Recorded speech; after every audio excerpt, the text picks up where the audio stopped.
It's about 15 crews, a mix of 40 personnel. We're talking everyone from managers to linemen to safety personnel will be all heading south to help out with restoration efforts in the aftermath of Hurricane Milton. We've seen a lot of activity out here with crews getting their trucks ready. We've seen them carrying their gear. Some have been carrying big cases of water.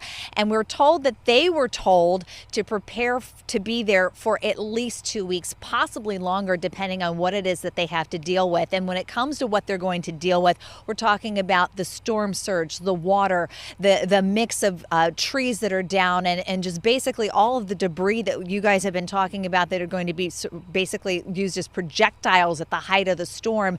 This is what they're going to be dealing with when it comes to putting up the poles and the lines and trying to get people restored just as quickly as possible. And we talk with the linemen and with a manager with BGE about why they're doing it and what it's going to take to get the job done.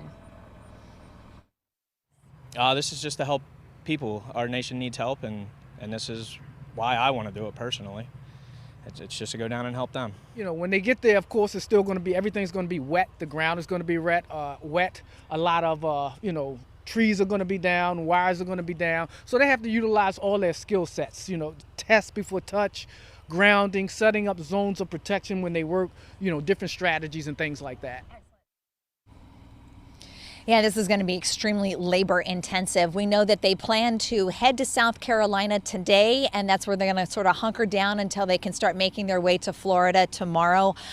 They're just sort of, they're there for mutual assistance. So wherever they are called to help is where they're going to deploy to. We're going to hope to, by the weekend and maybe even sooner, get an update from BGE as to how their crews are faring down there. But for right now, they are truly heading into the unknown, not knowing what type of catastrophic damage is going to happen in Florida and what they're going to have to deal with once they are actually boots on the ground. But we know that the mobilization effort is happening here at the Piney Orchard Service Station, and they are expected to really roll out at any time now. Reporting live, Jen Franciotti.